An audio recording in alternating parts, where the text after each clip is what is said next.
Al-mas'alatu salisatu ikhtalafu fi imamatil fasiqi faraddaha qaumun biitlaqin.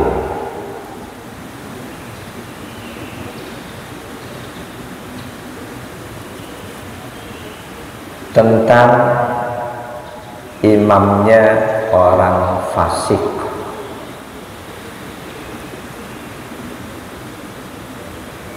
Enggak selalu yang menjadi imam sholat itu orang soleh. Kadang orang fasik pun menjadi imam.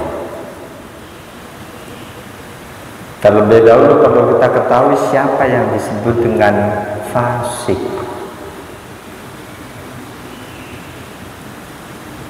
Imam Al-Mawardi beliau menguraikan makna fasik dengan merujuk pada surah Al-Kahfi ayat 50. Kata beliau, aslul fisqi al-khuruju minasyai'. Makna asal fasik keluar dari sesuatu, meninggalkan sesuatu.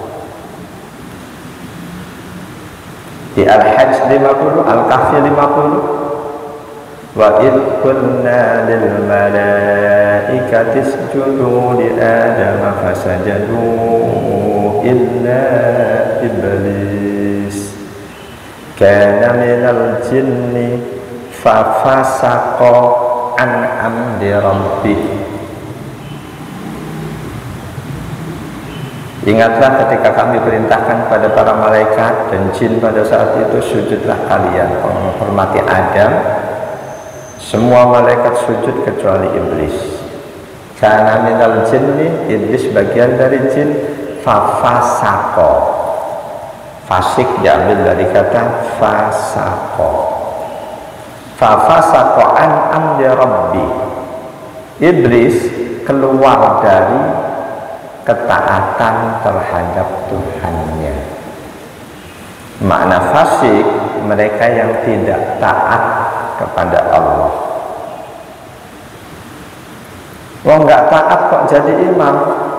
Boleh jadi dalam sholat dia taat, tapi dalam hal yang lain tidak taat. Misal sehari-hari kita tahu dia selalu buka aurat, pakai celana pendek, pusar diumbar kemana-mana, itu pun fasik.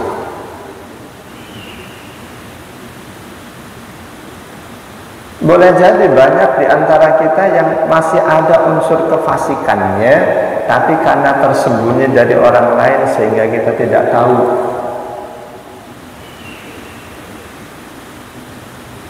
Allah melarang kita mencaci maki orang lain. Seseorang yang masih mencaci maki orang lain berarti dia fasik dalam hal itu. Ketika kefasikannya tidak diketahui, lalu dia jadi imam, ini nggak ada masalah. Ini imam yang kefasikannya diketahui oleh makmum. Apa status imamnya? Ikhtalafu fi imamatil fasiqi. Mereka para ulama berbeda pendapat berkaitan dengan imamnya orang fasik. Orang fasik menjadi imam atau status keimaman orang fasik. Faraddaha qaumun biitlaqin. Ada yang secara mutlak orang fasik tidak boleh jadi imam.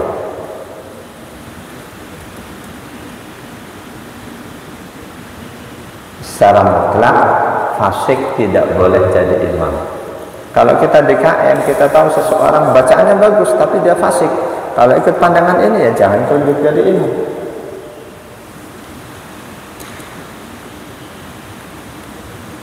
Mungkin fasiknya berupa dia tahu berdua-duaan dengan bukan mahram haram, tapi dia sering berdua-duaan, fasik dalam hal itu.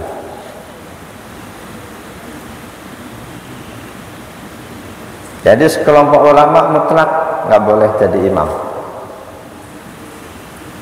Wa ajazaha qaumun biitlaqin, sebaliknya sekelompok yang lain mutlak boleh. Wa farraqa qaumun baina ayyakuna fisquhu maqtu'an bihi aw ghairu maqtu'in bihi. Sebagian ulama yang lain mereka merinci fasiknya itu fasik yang sudah pasti atau sekedar dugaan, sekedar kata orang, dia sehari-hari begini, kata orang, kita nggak tahu pasti. Jadi ada kelompok ketiga, pandangan ketiga, bahwa kalau fasiknya itu sudah pasti,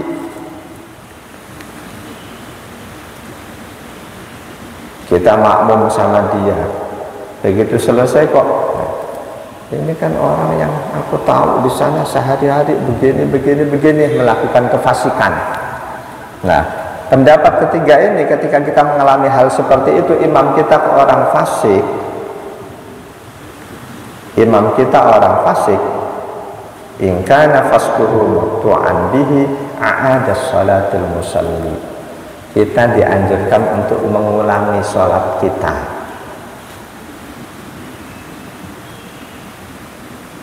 Dianjurkan, diperintahkan mengulangi sholat kita. Ini pandangan ketiga. Wa in kana madnunan, kalau fasiknya itu fasik sekedar dugaan, kita duga fasik, nggak pasti, terus tahibbat lahul i'adah, ini dianjurkan mengulang. Kalau fasiknya pasti disuruh mengulang, wajib. Kalau fasiknya dugaan, dianjurkan mengulang sholat.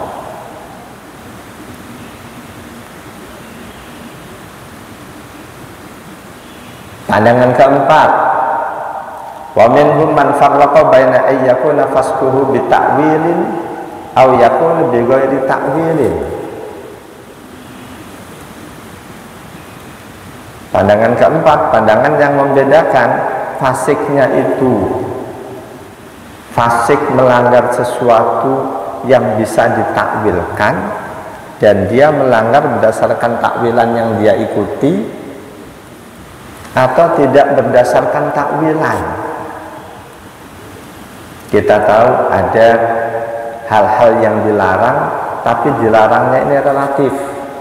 Dilarang menurut si A, menurut si B nggak dilarang, nggak terlarang.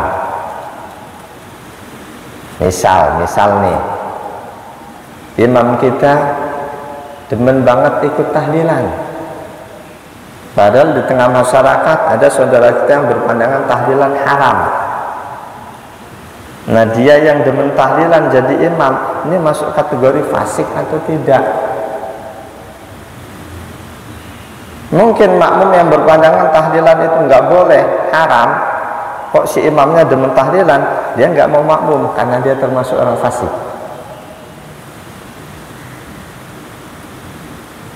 Sementara si imam, dia ikut pandangan tahlilan nggak haram. Masa membaca dzikir tahlil tahmid haram? Yang haram bukan tahlilannya, tapi menentukan waktu-waktunya, pertama, kedua, ketiga, keempat, ketujuh, dan selanjutnya. Kalau ada yang bilang tahlilan haram, itu harus detil, bukan tahlilannya. Masa membaca la ilaha illallah berzikir kok haram? Jadi yang haram itu bukan tahlilannya. Mereka yang mengharamkan tahlilan bukan tahlilannya, yang diharamkan itu momennya. Mereka melarang ada orang kematian kok justru kumpul-kumpul tahlil, kumpul-kumpul yang dilarang. Kalau dzikir tahlilnya kita tahu itu perintah Allah, perintah yang sifatnya umum. Di Al-Ahzab itu ada, ya ayyuhalladzina amanu dzkurullaha dzikran katsira. Wahai orang-orang yang beriman, sebut-sebutlah nama Allah, berzikirlah kalian dzikron katsira, dengan zikir sebanyak-banyaknya. Nah, kalau momennya ada orang meninggal tahlilan malam pertama, ke-7, ke-40, itu memang ya Rasul tidak lakukan. Ada saudara kita yang gampang saja, apapun yang tidak dilakukan oleh Rasul itu enggak boleh. Nah, dengan menggunakan ketentuan ini, gampang, apapun yang enggak dilakukan Rasul enggak boleh. Tapi ingat, mayoritas ulama bahkan sebelum ulama yang mendefinisikan bid'ah dengan definisi apapun yang enggak diperintahkan, dicontohkan oleh Rasul, itu lebih dulu sudah ada definisi bid'ah. Jamaah dan Allah wa yakum ajma'in. Mereka yang menakwilkan bahwa ini, mereka ikuti pandangan ini tidak haram, lalu mereka lakukan itu, nah yang seperti ini dia tetap nggak jadi masalah jadi imam. Pandangan keempat, mereka yang tahu itu dihalalkan oleh sebagian, diharamkan oleh yang lain, dia nggak tahu halal haramnya, siapa yang berpendapat, yang melarang siapa, yang membolehkan siapa, alasannya apa, dia terjang aja. Ada yang berpandangan yang seperti ini termasuk fasik. Yang pasti pembahasan ini yang membolehkan atau yang melarang orang fasik jadi imam, dua-duanya tidak berdasarkan as-sunnah. Kata Imam Ibn Rus, wa sababu ikhtilafihim fi hadha annahu syai'un maskutun anhu fis syar'. Ini termasuk sesuatu yang maskut anhu, sesuatu yang Rasul nggak pernah bicarakan,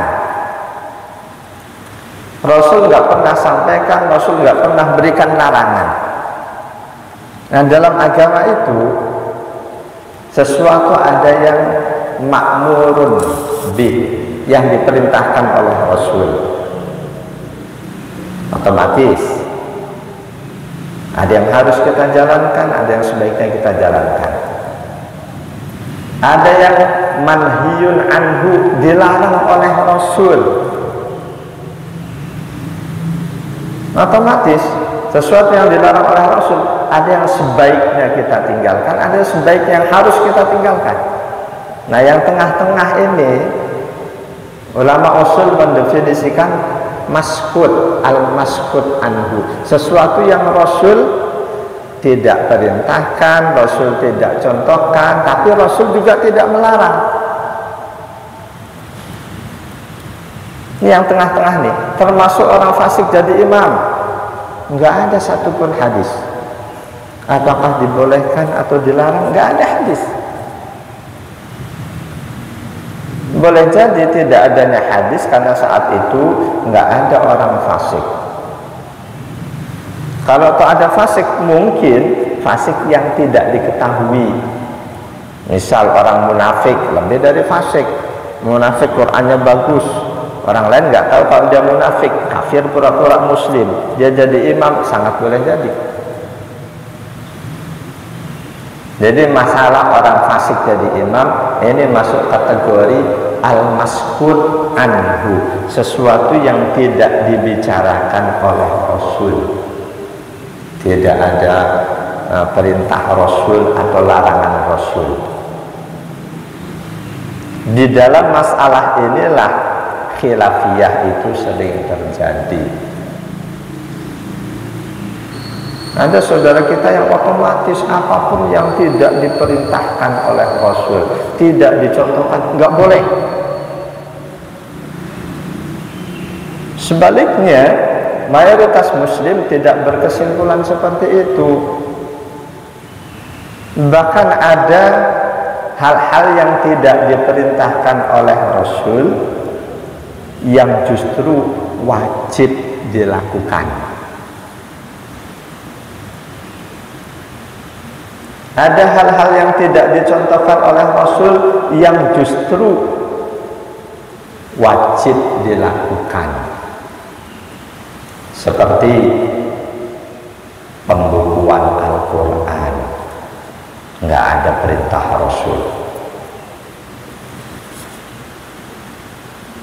Kalau ada saudara kita bilang pembukuan Al-Quran bukan bid'ah, yaitu hak mereka.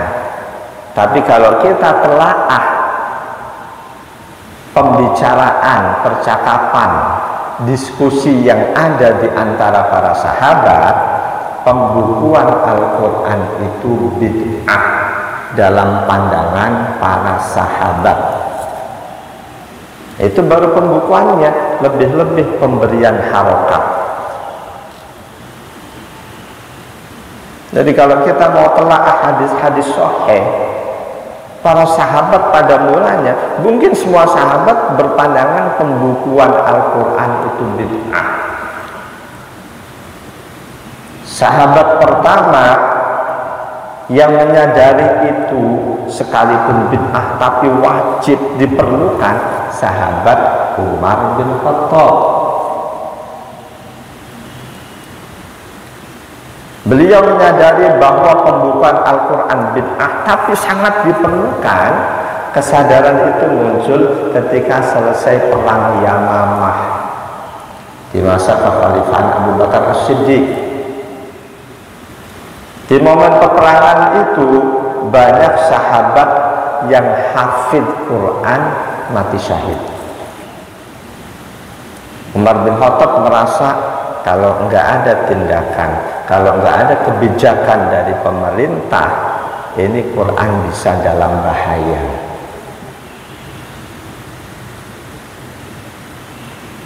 Lantas Umar bin Khattab usul kepada Khalifah Abu Bakar As-Siddiq agar Al-Quran difikirkan untuk dibukukan,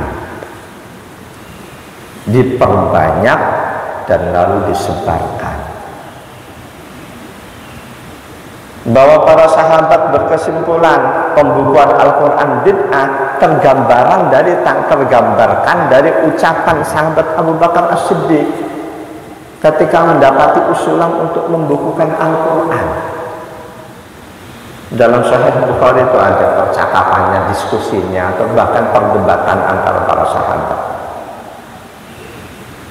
Jadi bahwa para sahabat menilai pembukuan Al-Quran itu bid'ah tergambarkan dari jawaban Khalifah Abu Bakar As-Siddiq ketika dikasih usulan untuk membukukan Al-Quran. Kata beliau, kaifa af'alu ma la yaf'aluhu Rasul?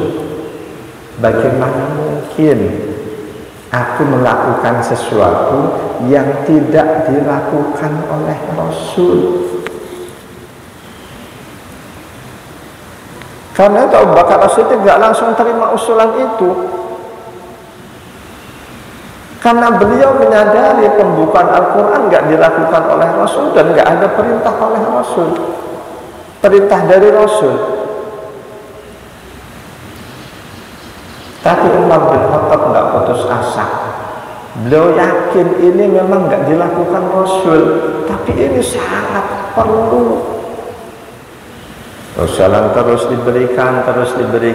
Pada akhirnya Abu Bakar As-Siddiq mengakui bahwa ini meskipun bid'ah tapi ini baik. Kata beliau, akhirnya Allah lapangkan dadaku untuk menerima usulan Umar bin Khattab. Jadi dalam Islam urusan itu ada 3, yang diperintahkan, yang dilarang, dan yang tengah-tengah maskut anhu, yang Rasul diam. Rasul tidak perintahkan, Rasul tidak contohkan, tapi Rasul juga tidak melarang. Bagaimana sikap kita terhadap yang ini, yang maskut ini? Istilah maskut diambil dari hadis sahih riwayat Imam Ahmad, Imam Muslim 3321, An-Nasai dan Imam Ibnu Majah. An Abi Hurairah radhiyallahu anhu, dari sahabat Abu Hurairah radhiyallahu anhu, qala, Beliau berkata, khatabana Rasulullah sallallahu alaihi wasallam. Rasul pernah menyampaikan khutbah di hadapan kami. Faqala, beliau bersabda, ya ayyuhan nas, qad faradallahu lakumul hajja fahujju. Wahai manusia, sungguh Allah mewajibkan ibadah haji buat kalian, maka laksanakanlah haji. Faqala rajulun, ada seorang sahabat yang langsung berkata, aqul amin ya Rasulullah, wahai Rasul, apakah tiap tahun kita harus melaksanakan haji?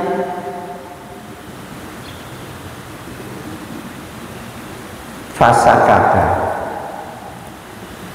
Rasul tidak menjawab pertanyaan itu hatta qalaha salasan, sampai sama si penanya pertanyaannya diulang hingga 3 kali. Setelah diulang 3 kali, faqala, barulah Rasul menjawab. Jawaban beliau, lau qultu na'am lawajabat wala mastata'tum. Andaikan aku jawab iya setiap tahun, niscaya haji setiap tahun wajib dan kalian tidak akan sanggup. Lanjutan kalimat Rasul, daruni ma taraktuhum, biarkan aku,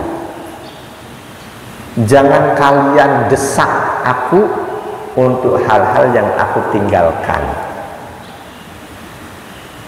untuk hal-hal yang tidak aku katakan, tidak aku kerjakan, tidak aku larang.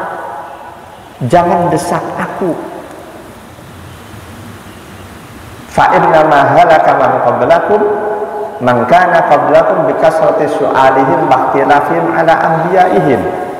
Umat terdahulu, salah satu hal yang menyebabkan mereka dibinasakan oleh Allah, mereka banyak bertanya pada para nabinya, tapi selanjutnya mereka banyak menyelisihi nabi-nabinya.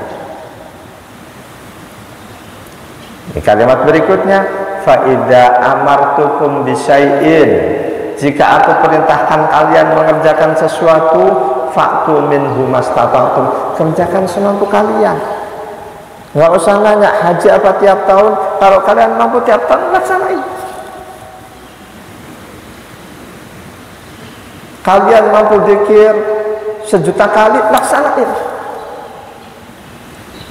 Jangan katakan zikir yang sunnah cuma 3 kali, astagfirullah, astagfirullah, lebih dari itu bid'ah. Ini perintah Rasul. Apa yang aku perintahkan, laksanakan semampu kamu. Tentu untuk perintah-perintah Rasul yang memang oleh Rasul tidak dibatasi. Rasul perintahkan kita sholat, sudah ditentukan subuh 2 rakaat. Kita mampu 20 rakaat, bid'ah dhalalah. Mutlak subuh sholat 5 waktu sudah ditentukan oleh syariat berapa rakaatnya.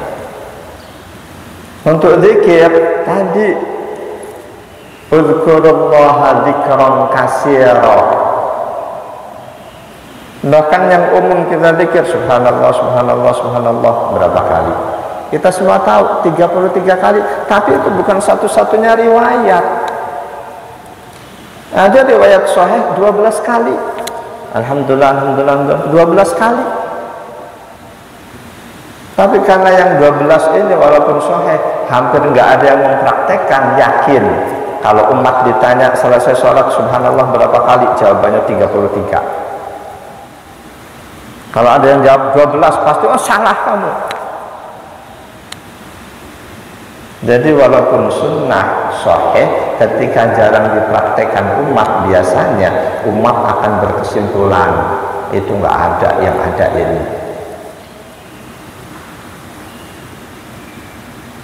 Jamaah dan Allah ya ajma'in.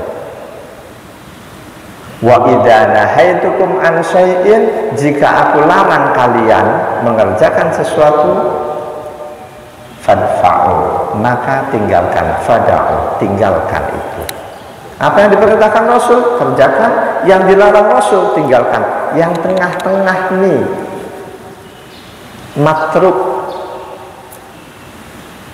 Daruni ma taraktukum.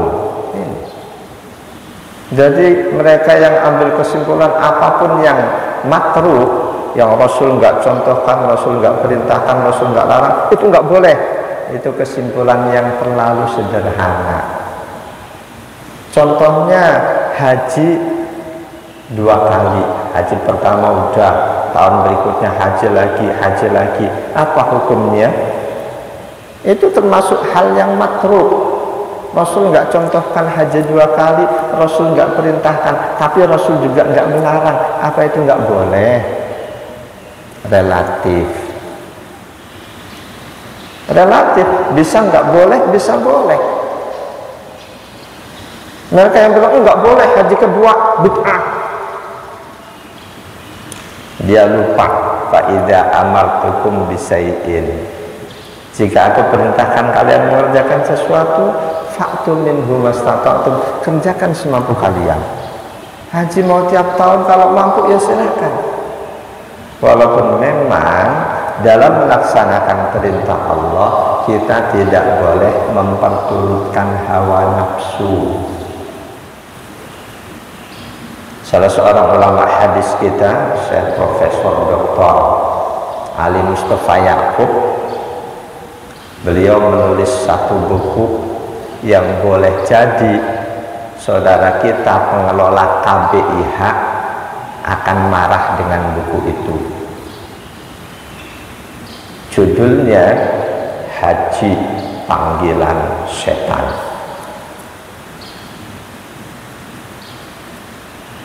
Tapi jangan salah paham. Dia membuat buku dengan judul yang sarkastis seperti itu karena didasari pengalaman.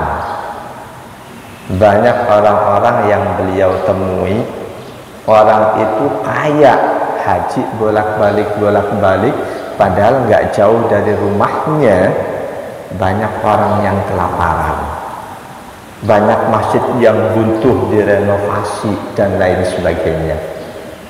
Andai kan dia sudah dikenal dermawan, selalu membantu sana sini, lalu haji bolak-balik, mungkin nggak jadi masalah.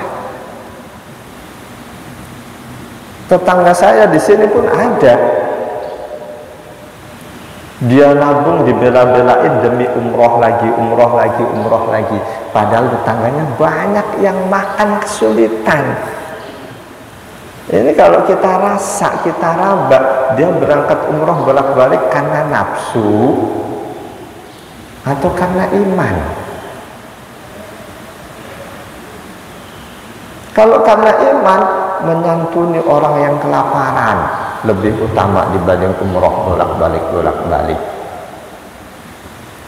Membantu masjid yang sangat dibutuhkan umat, yang masjid itu nggak layak, lebih utama dibanding haji bolak-balik. Tapi hukum asal haji kedua, ketiga dan selanjutnya itu masuk kategori makruh yang oleh Rasul tidak dicontohkan, tidak diperintahkan, namun juga tidak dilarang. Saya belum pernah membaca adanya ulama yang mengharamkan haji kedua dan selanjutnya dengan alasan bid'ah, Rasul nggak lakukan. Jadi hal-hal dalam Islam ada yang makmur bih yang diperintahkan, ada manhi anhu yang dilarang, ada yang tengah-tengah, maskut atau makruh yang Rasul nggak bicarakan. Nah ini perihal orang fasik jadi imam, ini diperselisihkan karena masuk maskut anhu, sesuatu yang Rasul nggak pernah berbicara. Bagaimana orang fasik jadi imam? Jadi hal-hal yang maskut ini memang sering menimbulkan perbedaan pendapat dan itu nggak masalah. Maskut,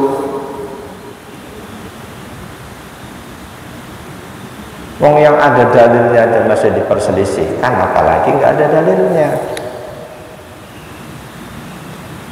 seperti habis sholat berzikir, jelas dalilnya. Zikirnya jahar, dalilnya pun jelas. Riwayat Imam Bukhari dari sahabat Abdullah bin Abbas. Imam Bukhari Abdullah bin Abbas, anna raf'a as-sauti bidzikri ba'dal maktubati kana ala ahdi Rasulillah, bahwa meninggikan suara zikir sesudah sholat fardu itulah yang terjadi di masa Rasul. Kenapa diperselisihkan? Karena ada asar lain, ada dalil lain yang sebaliknya. Meskipun dalil itu berupa sikap Umar bin Khattab yang pernah mengusir orang yang berzikir dengan suara tinggi. Umar bin Khattab yang tadi disampaikan Abdullah bin Abbas, belum menyebut meninggikan suara zikir sesudah sholat fardu itulah yang terjadi di masa Rasul. Jadi hal-hal yang ada dalilnya saja diperselisihkan, apalagi yang tidak ada dalilnya. Orang fasik jadi imam termasuk hal yang tidak ada dalilnya, termasuk hal yang oleh Rasul disikapi dengan diam, maskut. Kita tahu dalam hadis sahih salah satu syarat menjadi imam dia harus qari, aqra'ukum. Ketika ada orang fasik tapi qari, itu yang diperbicarakan, dibahas. Ada orang fasik tapi qari, bacaannya bagus, boleh tidak dia jadi imam? Tadi sudah kita ketahui. Jangan dipastikan setiap orang yang qari, apalagi yang hafid Quran, pasti tidak fasik. Jangan. Jadi jangan, itu memang keinginan bagus sih, pikiran bagus, setiap hafid Quran pasti dia orang soleh. Tapi ternyata tidak seperti itu. Allah sendiri yang memberitahukan kita di surah Fatir ayat 32. Surah Fatir ayat 32. A'udzu billahi minasyaitonir rajim. Summa awrasnal kitaba alladziina astafayna min ibadina faminhum dhalimun li nafsihi wa minhum muqtasid wa minhum sabiqun bil khairati biidznillah dzalika huwal fadlul kabir. Summa awrasnal kitaba alladziina astafayna min ibadina. Lalu kitab ini, Al-Quran ini aku wariskan kepada orang-orang yang aku pilih di antara hamba-hambaku. Bahwa tidak semua umat Islam hafal Quran, ya ini dalilnya. Yang hafal Quran orang yang dipilih oleh Allah. Istofaina min ibadina. Aku wariskan kepada orang-orang yang aku pilih di antara hamba-hambaku, dan sifat mereka faminhum dhalimul li nafsi. Ada di antara mereka yang masih mendolimi dirinya sendiri, masih kadang melakukan maksiat. Allah pilih untuk hafal Quran, tapi dhalimul li nafsi. Jadi tidak setiap yang hafal Quran itu orang soleh, enggak. Tidak setiap yang hafal Quran akhlaknya indah, enggak. Tidak setiap yang hafal Quran selalu rajin sholat di awal waktu, enggak juga. Wa minhum muqtasid, di antara mereka yang tengah-tengah pun ada. Soleh banget tidak, maksiat juga tidak. Yang paling terakhir disebut oleh Allah, wa minhum sabiqun bil khairat. Ini yang paling tinggi. Di antara mereka ada juga yang indah akhlaknya, soleh banget. Semuanya biidznillah, dengan izin Allah. Jadi tidak setiap yang hafid Quran, yang bacaan Qurannya indah, dia soleh, itu tidak. Sama dengan yang lain, ada yang soleh, ada yang tengah-tengah, ada yang masih suka maksiat. Dari fakta itulah mungkin di kalangan ulama fikih muncul pembahasan apa hukumnya orang fasik jadi imam. Jawabannya tadi kita sudah tahu. Mereka berselisih pendapat didasarkan argumentasi rasional mereka, tidak didasarkan dalil, karena nggak ada Rasul membahas tentang orang fasik jadi imam.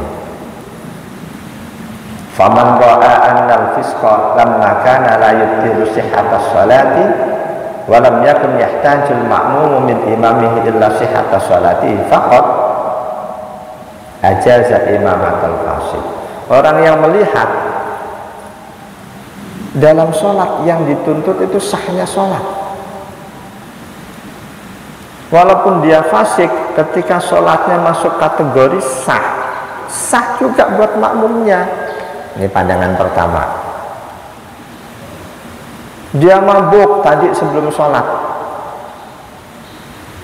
begitu aku sholat dia sudah sadar, syarat rukunnya terpenuhi, kesucian badannya terpenuhi, suci badan pakaian juga terpenuhi, sholatnya sah atau tidak?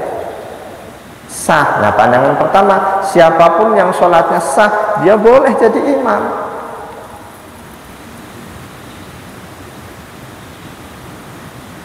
Kelompok kedua, wa man qasal imamata ala syahadati.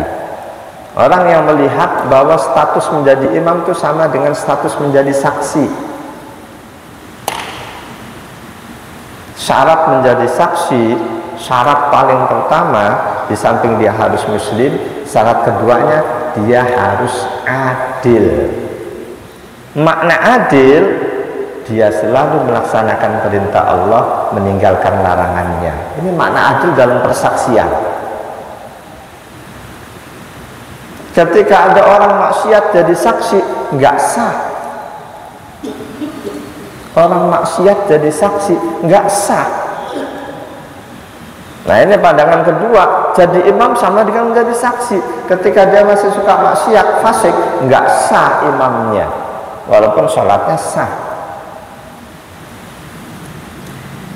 Jadi sekali lagi dalam ulasan ini tidak ada yang merujuk pada dalil yang tidak membolehkan orang fasik jadi imam.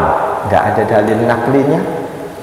Yang membolehkan pun tidak berdasarkan dalil nakli.